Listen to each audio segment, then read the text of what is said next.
Je fais cette petite vidéo pour dire à Forna Singbe de quitter le pouvoir parce qu'il a fait 4 mandats, il a fait 20 ans au pouvoir sans rien réaliser. Alors, mes frères et sœurs, mobilisons-nous. Le 30 août, on est ensemble. Compatriotes togolais, il est temps de redresser notre nation, de bâtir les fondations d'un Togo prospère, où chacun a sa place et peut faire entendre sa voix. L'avenir de notre nation repose sur nos épaules. Chaque voix et chaque geste. La liberté. Chers compatriotes, je suis Farida Nabourema. Le 30 août n'est pas une date ordinaire dans l'histoire de notre cher pays, le Togo. C'est une date lourde, une date qui saigne dans notre mémoire collective. Le 30 août 1969, Gnassingbé Eyadema créera officiellement son parti qu'est le RPT, le Rassemblement du peuple togolais. Un parti qui a été imposé à l'ensemble du peuple comme un parti unique, un parti pour lequel tous les citoyens avaient le devoir de contribuer, de cotiser pour sa survie. Le 30 août 69, Eyadema a imposé au peuple togolais un parti de terreur qui a réduit notre pays au silence et étouffé la liberté dans les larmes et le sang. Pendant près de 40 ans, ce parti et son chef ont gouverné le Togo par la peur et dans la terreur totale. La peur des prisons, la peur des assassinats, la peur des humiliations, la peur de parler, la peur même de respirer librement. C'était le règne d'un seul homme, d'une seule famille, d'un seul clan, contre plusieurs millions de citoyens. Mais lorsque le règne d'Eyadema s'est achevé, ce n'est pas la liberté qui est venue. C'est son fils Forna Singbe qui nous a été imposé par l'armée, le 5 février 2005. Le peuple togolais s'est bien entendu soulevé et a demandé qu'on lui restaure sa liberté et sa dignité. Mais Forna Singbe, avec ses sbires, a décidé de commettre le plus grand massacre de l'histoire de notre nation. Près d'1 millier de nos compatriotes ont été tués purement et simplement. Et depuis sa prise de pouvoir, Forna Singbe nous a montré qu'il n'est pas que capable de diriger comme son père, mais il est capable de faire pire. En 20 ans de règne, qu'a-t-il donné au peuple togolais? Eh bien rien. En 20 ans, pas une seule université n'a été construite, pas un seul centre hospitalier régional, pas un seul centre hospitalier universitaire, pas un seul centre commercial, pas un seul centre communautaire, pas un seul musée, pas un seul parc, pas un seul réaménagement d'une plage publique, pas un seul centre de rééducation des personnes atteintes de maladies mentales, pas d'un seul centre de réhabilitation des personnes qui souffrent de toxicomanie, pas une seule route nationale, car les deux que nous avons, la nationale numéro 1 et la nationale numéro 2, ont été construites avant qu'ils viennent au pouvoir en 2005. Pas un seul stade. Eh bien, je peux encore continuer avec la liste des choses que Forna Singbe n'a pas été capable de réaliser pour le peuple togolais en 20 années. Mais, pendant que Forna Singbe était incapable de construire, il s'est attelé à détruire toutes nos possessions nationales. Presque toutes nos sociétés nationales ont été vendues, bradées à des prix dérisoires.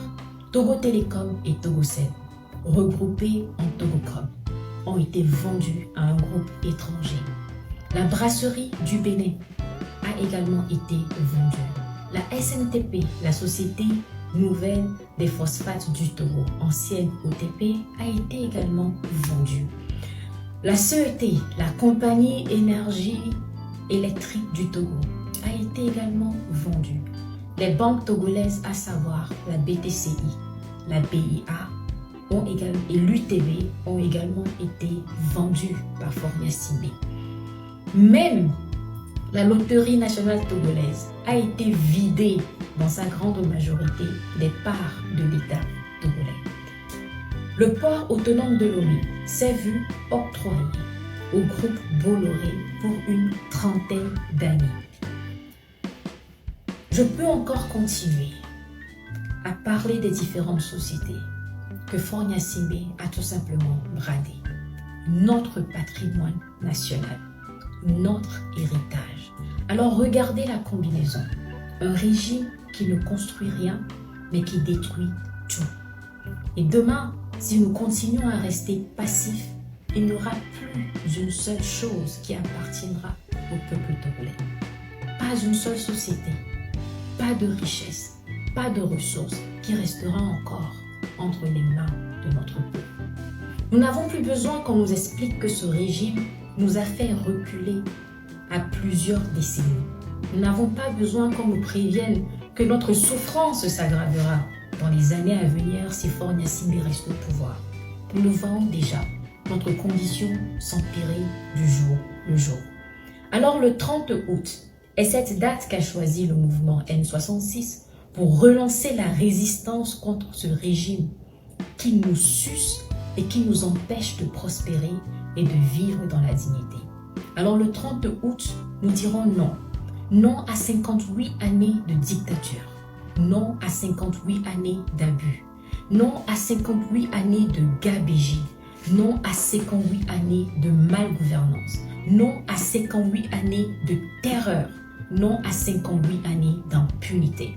Non à 58 années d'un pouvoir confisqué par un individu, une famille et un clan. Le 30 août, le peuple togolais se lèvera. Nous marcherons pour nos morts dans le silence. Nous marcherons pour nos mères et nos pères qui ont été humiliés et appauvris et dépossédés de tous leurs biens. Nous marcherons pour nos enfants qui méritent de grandir dans la dignité et la liberté. Nous marcherons pour notre avenir. Le 30 août sera un jour de mémoire, mais aussi un jour de rupture. Un jour, l'histoire s'arrêtera pour écouter la voix du peuple qui crie « Assez ». Assez de souffrance, assez de mourir dans des hôpitaux sans soins, assez de voir nos enfants s'entasser dans des bancs d'école, assez de voir plusieurs enfants occuper un seul lit d'hôpital dans les hôpitaux publics, assez de voir les femmes togolaises accoucher à même le sol, assez de voir des enfants prématurés gardés dans des cartons par manque de couveuses, assez de voir des Togolais boire de l'eau sale, assez de voir des Togolais vivre dans des conditions indécentes, assez de voir des Togolais traverser les rues dans les saisons pluvieuses telles des batraciens et des amphibiens, assez de voir les Togolais souffrir, assez de voir la fuite comme la seule alternative pour retrouver sa dignité. Alors, chers compatriotes, Togolaises et Togolaises, frères et sœurs du Togo comme de la diaspora, ce combat est celui de notre dignité, celui de nos droits, celui de notre vie.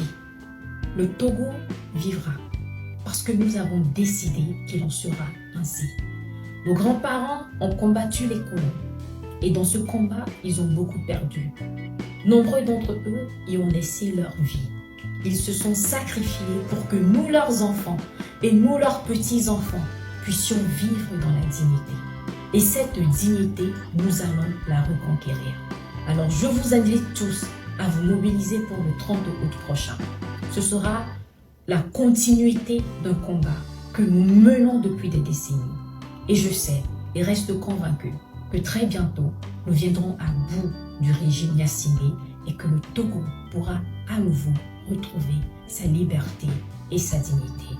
Togolais, viens, bâtissons la cité.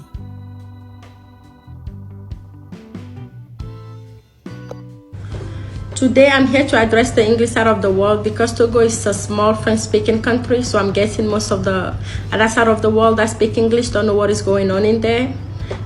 So Togo is a country in West Africa, right next to Benin and Ghana. And Ghana is a small country. We have been going through a dictatorship for the past 58 years. It started when this man called Eyadema Gnassingbé did a coup and took over by killing our president, Sylvanus Olympio. And ever since, he's been running the country through fears, through repression. This fight started back in the 80s, people fighting him and trying to get their freedom, but it never went through, because every time he was ready to send the military to hurt people, to beat people down, to exile people, to torture and everything.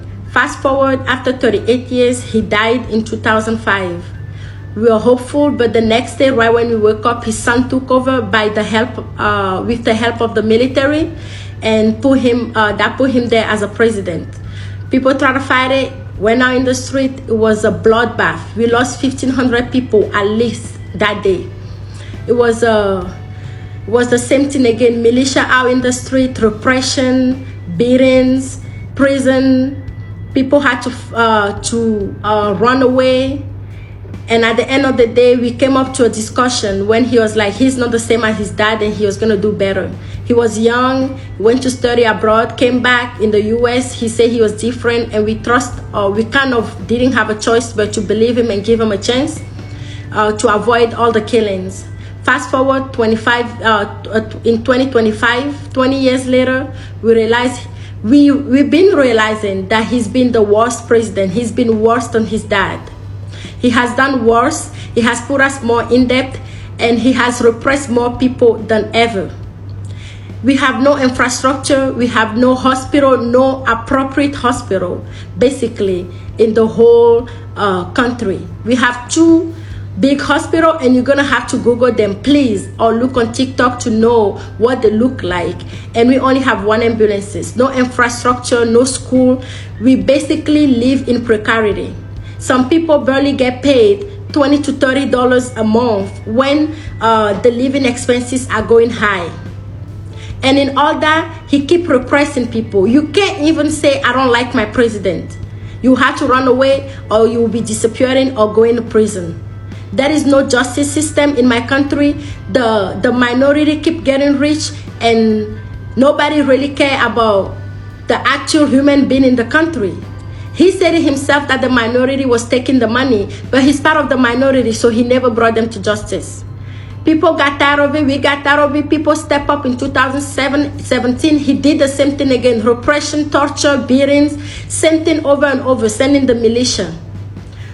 Now, the reason why I'm coming up here is because back in 2024, he decided to change the constitution. He did another coup, constitutional coup, because he got tired of going through the voting process. After 20 years, he felt like he took us for granted and just changed the constitution to the point when we don't even have the right to vote anymore. He decided that Togolese people wouldn't be able to vote anymore. He's gonna be the prime minister, or PCM he calls it, because he turned into a parliamentary system that nobody understands, where he is still gonna be in charge, but now for the rest of his life, which we the people were not okay with. People started voicing it out, but that he started acting the same way as he did all the time. In 2025, on the 6th of June, we stepped out to tell him to stop, because he arrested one of our artists, Amron, that spoke out about it. He arrested him, so we went out to demand that he be freed, and we demand justice, and we want our constitution back. Same thing happened, beatings, torture, the same repression over and over. But this time, we the people decided that we were not gonna let it happen. It was time to fight for our freedom. It was time to fight for an actual democracy. And we set up another date for the 26th, 27th, 28th to walk out peacefully. He sent his militia. You can see all down YouTube, Google, TikTok. You just gotta search manifestation in Togo. He sent his militia, beating up people in their houses, beating up women, arresting people, kidnapping people, not putting them through the right system, justice system, just putting them in jail for just speaking, for just being on the street, for just saying we had enough. We lost 7 people, including a 15-year-old boy on the 26th, on the last March. And he did not one time come out and spoke about it. He sent his ministers everywhere around the world with our taxpayers' money to speak out and say that, oh, everything is fine, nothing happened, nobody got repressed or anything. So we know that his image is important to him. That's what I'm coming to tell you guys, that we need you guys to be there, to have your eyes on us on the 30th, because our president loves to have his name look so good that He pays to be the peacemakers in other people's country. He pays to act like our country is a country of peace when all we have is hunger. People dying of hunger. People not having anything to eat. People not having the freedom of expression on top of that. So we're going to do a march on the 30th of August. Because we refuse to let him get away with it this time. What we're asking for is for the freedom of speech, is for the Constitution to be sent back to the Constitution of 92, the original one we have. We want it back. We want the freedom of all our prisoners. Because we have hundreds and hundreds of prisoners just because they spoke out. We want the freedom of all these political prisoners, and we want him to leave the seat. He did not do anything in 20 years but put us in billions and billions of debts. And we say enough. We the people, my people say they have had enough. They want to step out on the 30th, and we know that as he usually does, he's going to want to send the militia and the military out there to beat up and repress people one more time. I'm coming to you to be able to tell you that we need all of your eyes on us. BBC News, CBS News, all the news around, especially on the English side, because TV Segment and some people on the French side know they be checking on it. Please, I need you guys to have your eyes. BBC, please have your eyes on what is going on. Because the more eyes we have on it, the more eyes we have on our manifestation, the better it is for us. We know that he won't risk doing anything that would tarnish his image because he want to look good out there. So please, search more about Togo, have your eyes on it, talk about it, spread it out, spread the message. All we need is you guys to be there, to have your eyes, to talk about it, so he knows he can't keep repressing us, so we can come out freely, and on the 30th, not having to lose one body, not having to have somebody beat up or somebody arrest or kidnap. Just like that lady that was just getting money to give water to people that was arrested with a baby.